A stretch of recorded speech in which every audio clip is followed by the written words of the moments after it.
တင်အခုလေ့လာနေတဲ့ပညာရက်တွေတင်အခုလုပ်နေတဲ့အလုပ်တွေကနောက်ထပ်10နှစ်လောက်နေရင်ရှိချင်မှရှိပါတော့မယ်ဒီတော့ဒီစကားကကျွန်တော်ပြောတဲ့စကားမဟုတ်ပါဘူးဒီစကားကအခုလက်ရှိ AI ကြောင်းမို့ကျွန်တော်တို့လူတွေရဲ့အလုပ်တွေပျောက်ကွယ်လာလိမ့်မယ်ပျောက်ကွယ်နေပြီးဖြစ်တဲ့အကြောင်းကိုပညာရှင်တွေကရေးထားတာဖြစ်ပါတယ်အဲ့ဒီအကြောင်းအရာနဲ့ပတ်သက်ပြီးမှအခုဆိုရင်ဒီ Europe နိုင်ငံ UK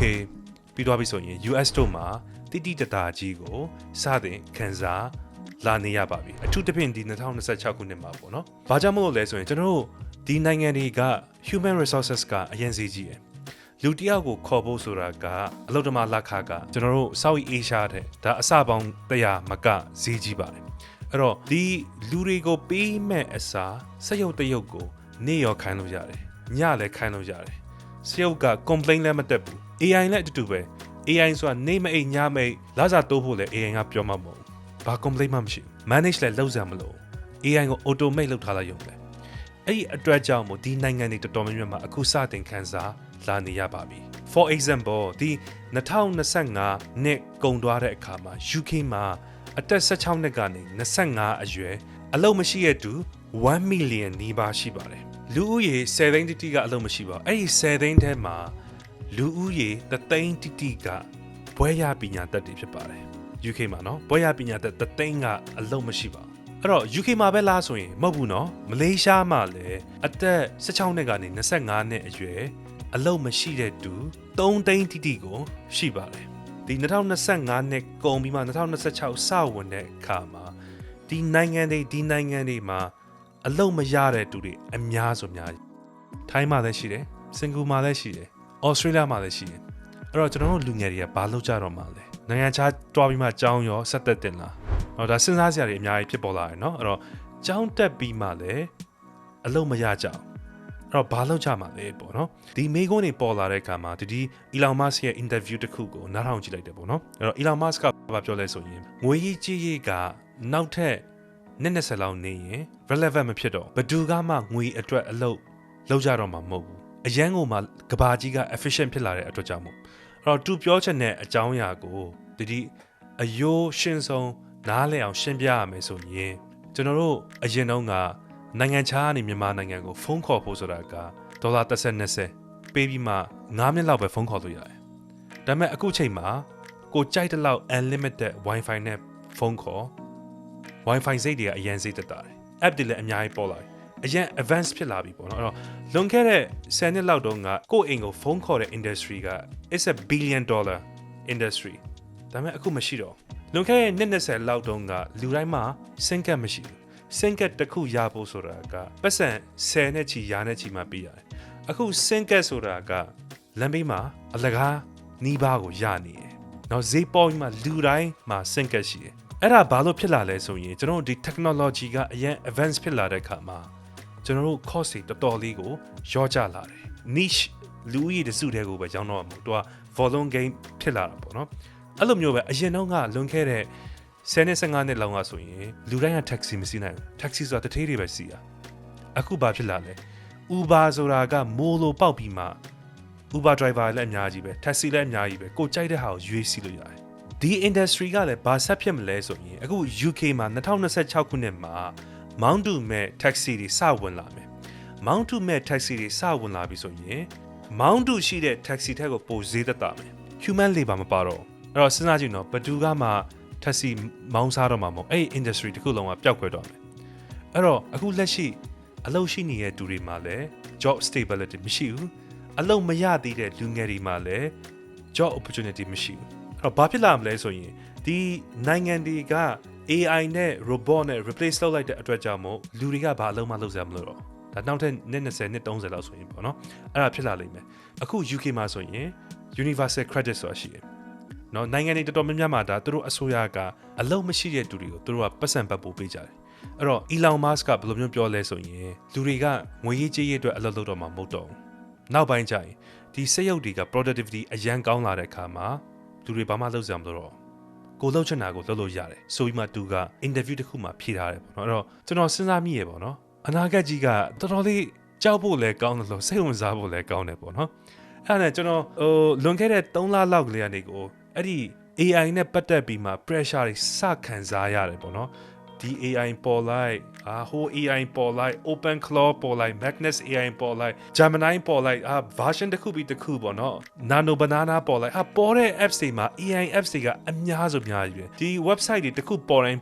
အလုပ်ပေါင်းထောင်နဲ့တောင်းနဲ့တိန်းနဲ့ချီပြီးမှကိုပျောက်ကွယ်စီတယ်ဒီကိုယ်တိုင်နိုင်ကလည်းဒီ AI ကြောင့်မို့ pressure တွေအများကြီးဖြစ်မိတယ်ကိုလုံနေတဲ့စီးပွားရေးတွေပျောက်ကွယ်သွားမလားပေါ့နော်အခုဆိုရင်ပျောက်ကွယ်ချင်တယ်ဆိုရင်လည်းပျောက်ကွယ်သွားလို့ရတယ်ဒီကိုတိဆောက်ခဲ့တဲ့ဒီရွှေနှုတ် application ဆိုရင် summary app ကအခုက AI ကိုသုံးသက်တာနဲ့အရင်တော့ကနိုင်ပေါင်း40-50ပေးမှရေးရတဲ့စာကိုအခုက AI ကိုသုံးလိုက်တာနဲ့ချက်ချင်း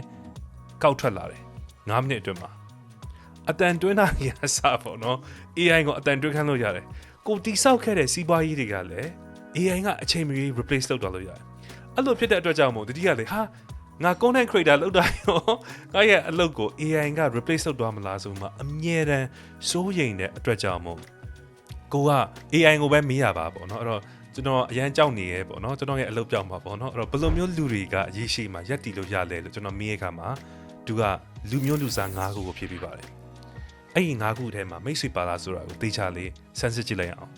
နံပါတ်1က skill stacking လုပ်နေတဲ့သူတွေတော့အရင်ခေတ်တုန်းကဆိုရင်ကို့မှာပညာရဲ့တစ်ခုတတ်တယ် skill တစ်ခုတတ်တယ်ဆိုရင်အဲ့ဒီတကွက်ထန်းနဲ့ကိုကပတ်စံအများကြီးရှာလို့ရတယ်ယနေ့ခေတ်မှာတိုင်းကွက်တကွက်ထန်းနဲ့ပတ်စံအများကြီးရှာလို့မရတော့ကိုကတိုင်းကွက်များစွာကိုသိရပါမယ်တိုင်းကွက်တစ်ခုပြီးတစ်ခုလေ့လာတဲ့သူတွေကရေရှည်မှာအလုပ်ဆက်ရှိနေမယ်ဘာလို့လဲဆိုရင်ကိုတက်ထားတဲ့ skill တွေနဲ့ကိုက AI ကိုအမြဲတမ်းပြန်ခိုင်းလို့ရပြီOkay ဟုတ်ပြီနောက်တစ်ခုကဘာလဲဆိုရင်ဒီ digital literacy ရှိတဲ့သူတွေဖြစ်ပါတယ်เนาะတချို့လူတွေကကွန်ပျူတာတောင်မှမသုံးတတ်တဲ့သူရှိတယ် AI ကိုတောင်မှ login မလုပ်တတ်တဲ့သူတွေအများကြီးရှိတယ်ကျွန်တော်မြန်မာနိုင်ငံမှာကျွန်တော် mobile app application တစ်ခုကိုတောင်မှ app ထဲမှာ download မချတတ်လို့ချနီးကိုဖုန်းခေါ်ပြီးမှရှင်းပြရတဲ့လူတွေအများကြီးရှိတယ်ဒီလူတွေကကြတော့ဘလို့မှလိုက်လို့မီမှာမဟုတ်ပါဘူးဒါအတွက်ကြောင့်မို့လူငယ်တွေ digital literacy ရှိဖို့အတွက်အမြဲတမ်း up to date ဖြစ်အောင်နေပါလေ့လာပါကျွန်တော်ကိုယ်တိုင်ကလည်းအခုဒီမှာပေါ့နော် Mac mini တစ်ခုနဲ့ Open Claw ကိုအလုပ်ခိုင်းထားတယ်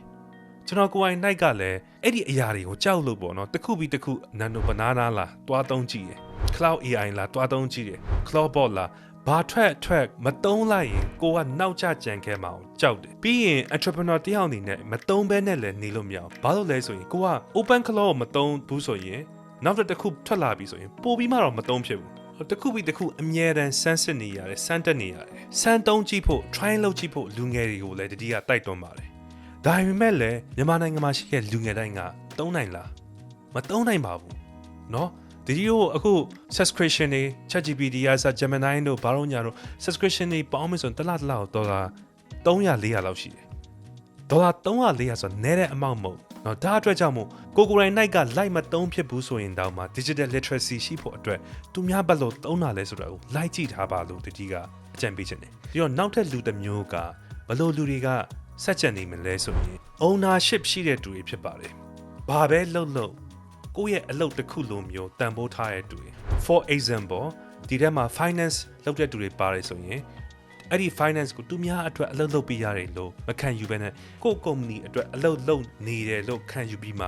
okay လက်ရှိလုပ်နေတဲ့အလုပ်ကိုငါဒီထက်ပိုကောင်းအောင်ဘယ်လိုလုပ်မလဲစသည်ဖြင့် AI နဲ့တွဲလုပ်တဲ့သူ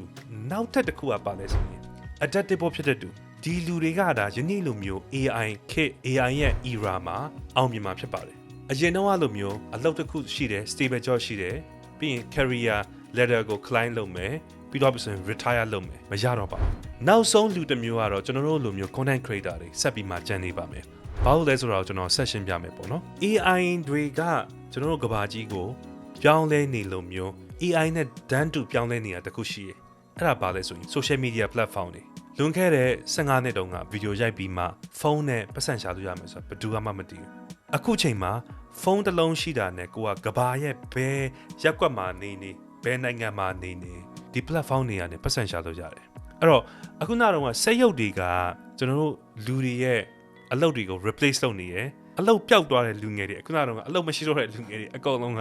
ဒီ creator economy ထဲကိုတွားဝင်လာတယ်ဒါအတွက်ကြောင့်မို့လဲကျွန်တော်ကိုယ်တိုင် night ကဒါအောင်နားလည်လို့ YouTuber 101ဆိုတဲ့ content creation တင်နန်းကိုဖွင့်ထားတယ် ဒီဟာနဲ့အတူလူငယ်တွေကို mastering content creation ဆိုတဲ့ lesson တွေကိုကျွန်တော်ကသင်ပေးတယ်တင်ကိုယ်တိုင် night ကဒီ content creation ကိုလေ့လာပါကိုယ့်ရဲ့လက်ရှိလုပ်နေတဲ့အလုပ်တွေကမတည်မြဲပါဘူးဘာဖြစ်လို့ဒီလူတွေကကြံမလဲဆိုရင်ကို့မှာ fan base တစ်ခုလုံးရှိတယ် fan base ရှိတဲ့သူကိုယ့်အားပေးတဲ့သူအားကြတဲ့သူရှိရဆိုရင် business ဆိုတာအများတန်းရှိတယ်ဒါစီးပွားရေးလုပ်တဲ့သူတိုင်းဆိုတာအကုန်လုံးသိပါတယ်စီးပွားရေးတစ်ခုလုပ်ဖို့ဆိုတာကပစ္စည်းတစ်ခုရှိအောင်လည်းမရအောင်အဲ့ဒီပစ္စည်းကိုဝယ်မဲ့သူတွေပါရှိဖို့လိုတယ်ပစ္စည်းထုတ်နိုင်တဲ့သူတွေတရုတ်နိုင်ငံမှာအများကြီးပဲသူတို့ကိုယ်တိုင်ဘာဖြစ်လို့မရောင်းတာလဲဘာဖြစ်လို့ US ကိုရောင်းပေးရလဲ UK ကိုရောင်းပေးရလဲသူတို့ကိုယ်တိုင် marketing မလုပ်နိုင်လို့သူတို့ကိုယ်တိုင် branding line မလုပ်နိုင်လို့ manufacture ပဲလုပ်တယ်ကျန်တဲ့သူတွေက branding marketing ကိုလုပ်မှသူတို့ထုတ်တဲ့ပစ္စည်းကိုရောင်းပေါ့နော်ဒါအတွက်ကြောင့်မို့အခုဒီမှာ trainer တွေရှိရဆိုရင်လည်းဒါကိုယ့်ရဲ့အလုပ်ကိုဂုဏ်ယူပါပေါ့နော်ဆက်လုပ်ပါအလွယ်တကူအရှုံးမပေးလိုက်ပါနဲ့ဒီအလုပ်ကကိုယ့်မှာ fan base ရှိနေဆိုရင်ဒီဟိုနေ့ရတော့မှတွေ့လိုက်တယ်မြန်မာနိုင်ငံမှာ TikTok ပေါ်ကနေ electronic ပစ္စည်းရောင်းတဲ့သူတွေအဝတ်အစားရောင်းတဲ့သူတွေပြီးသွားပြီဆိုရင်ရွှေစိန်ရောင်းတဲ့သူတွေပစ္စည်းတွေအကုန်လုံးထိုင်ရောင်းနေကြတော့ကျွန်တော်တို့ရဲ့ market ကအပြင်မှာမရှိတော့ဒီdigital ပေါ် platform မှာပဲရှိတော့တယ် AI ကလူတွေရဲ့အလုပ်တွေကိုဖြုတ်ချလိုက်တဲ့အခါမှာအဲ့ဒီလူတွေအကုန်လုံးက digital ပေါ်မှာပဲဈေးဝယ်ကြတော့တယ် digital ပေါ်မှာပဲဈေးရောင်းကြတော့တယ်เนาะအဲ့ဒီအတွက်ကြောင့်မို့ဒါ Gary V ကလည်းပြောတယ်ပေါ့နော် life say လုပ်တဲ့ industry က billion dollar မဟုတ် sorry trillion dollar industry ဖြစ်ပါတယ်ဒါတို့ကြောင့်မို့လူငယ်တွေဒီဘက်ကနီးပညာတွေလေ့လာပါ video editing တို့ script writing တို့ live လွှင့်တာတို့ communication တို့ဒါ public speaking တို့ဒီ skills တွေကိုလေ့လာပါဒီ skill တွေရှိမှ AI ကအလွယ်တကူ replace လုပ်လို့ရမှာမဟုတ်ပါဘူးပေါ့နော်ကျွန်တော်တို့ဒီ2026ကနေစပြီးမှ job crisis တွေစဖြစ်နေပြီကမ္ဘာပေါ်မှာအကြီးဆုံး management firm ဖြစ်တဲ့ McKinsey ကဘယ်လိုမျိုးပြောထားလဲဆိုရင်နောက်ထပ်၄နှစ်နေ2030ဆိုရင်အခုကျွန်တော်တို့လုပ်နေတဲ့များအလုပ်တွေအကုန်လုံးရဲ့30%က AI automation ဖြစ်သွားလိမ့်မယ်လူလုပ်ဆရာမလို့တော့ AI ကလုပ်သွားလိမ့်မယ်အဲ့ဒီအတွက်ကျွန်တော်တို့ရဲ့ mindset တွေကျွန်တော်တို့ရဲ့ skill set တွေကျွန်တော်တို့ရဲ့ fan base တွေကြိုတင်ပြင်ဆင်ထားကြပါနောက်ထပ်10နှစ်နေရင်ကျွန်တော်တို့အခုတာမန်လုပ်နေတဲ့အလုပ်တွေအကုန်လုံးရှိတော့မှာမဟုတ်ပါဘူးကျွန်တော်ဆိုရင် open claw ကိုအခု TikTok ပေါ်မှာစာတွေပြန်ခိုင်းလို့ရတယ် Facebook ပေါ်မှာစာတွေပြန်ခိုင်းလို့ရတယ် comment ရေးခိုင်းလို့ရတယ်ပြီးတော့ပြီဆိုရင် video တွေတင်ခိုင်းလို့ရတယ် post တွေတင်ခိုင်းလို့ရတယ်ကျွန်တော်တို့ website တွေ build လုပ်ခိုင်းလို့ရတယ် mobile app တွေလည်းတည်ဆောက်ခိုင်းလို့ရတယ်လူတွေကို email ပို့ခိုင်းလို့ရတယ်ကျွန်တော်စဉ်းစားလို့ရတဲ့မြအရာအကုန်လုံးကို AI ကလုပ်ပေးနိုင်တယ် productivity နဲ့ပတ်သက်ပြီးမှ AI ကလုပ်ပေးနိုင်တယ် AI ကအစားထိုးနိုင်တယ်အခုတော့မှဒီအရာဖြစ်နေပြီနောက်တစ်ဆင့်က30တော့ရာခိုင်နှုန်းတော့အလုပ်တွေကဘာဖြစ်လို့ပျောက်သွားမှာလဲဆိုရင် robots တွေပေါ်လာလိမ့်မယ်เนาะဒီနှစ်ပဲဒါတရုတ်နိုင်ငံရဲ့ New Year မှာလာမသိဘူးပေါ့เนาะဒါတွေ့ကြမှာပါစက်ရုပ်တွေသူတို့တရုတ်တိုင်းကွက်တွေပြတော့နည်းနည်းတော့ advance ဖြစ်တာမဟုတ်ဒီစက်ရုပ်တွေကပဲကျွန်တော်တို့လူတွေအလုပ်တွေအကုန်လုံးကိုအစားထိုးသွားလိမ့်မယ်အရှိမပြောလို့မျိုးပဲစက်ရုပ်တွေကနေ့ရောမနာညရောမအိပ်ပဲနဲ့အလုပ်ရှင်ကိုလည်း complaint တက်မှာမဟုတ်လစားလည်းတိုးတောင်းမှာမဟုတ်ဒီစက်ရုပ်တွေကအဲ့တော့ကျွန်တော်တို့လူတွေအကုန်လုံးရဲ့အလုပ်ကို replace လုပ်မှာဖြစ်တဲ့အတွက်ကြောင့်မို့အခုကလေးကနေကိုကြိုတင်ပြင်ဆင်ကြပါလို့ပြောရင်ဒါဒီစဉ်းစားမိတဲ့ဟာလေးပေါ့နော်ပြောလိုက်ခြင်းဖြစ်ပါတယ်ဟုတ်ကဲ့ပါဒီ topic ကိုဒီမှာပဲအဆုံးသတ်လိုက်တော့မယ်ပေါ့နော်ဒီရဲ့ရင်ထဲမှာအခုတလောစဉ်းစားမိရတာတွေခံစားမိရတာလေးတွေကိုစုပြီးမှဒါ short podcast ပုံစံလိုမျိုးတင်ဆက်ပေးတော့တာဖြစ်ပါတယ်ဒီဗီဒီယိုကြည့်တဲ့သူတွေကရောဘယ်လိုမြင်ကြလဲကိုယ့်ရဲ့ future အတွက်ကိုထိမ့်လန့်နေလားဘယ်အလုပ်တွေကတော့ဆက်ရှိနေမယ်လို့ထင်တယ်ပေါ့နော်ဒီခုနကတော့ပြောလိုက်တဲ့ဒီလူ9မျိုးထဲမှာကိုကြီးပါလာပေါ့နော်ကိုက skill stacking တွေလုပ်နေတဲ့သူလား digital literacy ရှိတဲ့သူလားပြီးရင် ownership ရှိတဲ့သူလား entrepreneur လားကိုမှအရာရာကို adaptable ဖြစ်တဲ့ skill ရှိလားရီပွဲလိုမျိုး autopass လိုမျိုးကိုရောက်တဲ့နေရာမှာအယောင်တွေပြောင်းပြီးမှ adaptable ဖြစ်နိုင်လားပြီးရင်ကိုမှနောက်ဆုံးတစ်ခုက fan base တိစောက်ထားလားပေါ့နော်ဒီလူတွေကဒါရေရှည်မှာအလွယ်တကူအလုပ်မပြောက်ဘူးလို့ဒီကတော့မြင်ပါတယ်ဟုတ်ပါပြီဒီဗီဒီယိုကြည့်ပြီးတဲ့သူတွေအကောင်လုံးကိုကျေးဇူးများတင်ပါတယ်ဒီရဲ့တင်တဲ့ကိုလာ join ချင်တယ်ဆိုရင်လည်းဒီ Facebook page မှာစုံစမ်းမြင်လို့ရပါတယ်နောက်တစ်ပတ်ဆိုရင်ဒီရဲ့တင်တဲ့ကစပါပြီဒီကိုယ်တိုင် live session တွေနဲ့တင်ကြပြီးတော့မှာဖြစ်ပါတယ် video editing script writing ပြီးတော့ပြီဆိုရင် brand တွေနဲ့ဘယ်လိုမျိုး collaboration လုပ်မလဲကိုယ်မှာမတူညီတဲ့ income streams တွေဘယ်လိုမျိုးရှာလို့ရလဲဆိုတာကိုဒီတင်တဲ့မှာ9ပတ်တီကိုဆုံးချင်ပါတယ်ပေါ့နော်အဲ့တော့အားလုံးပဲ see you Bye-bye.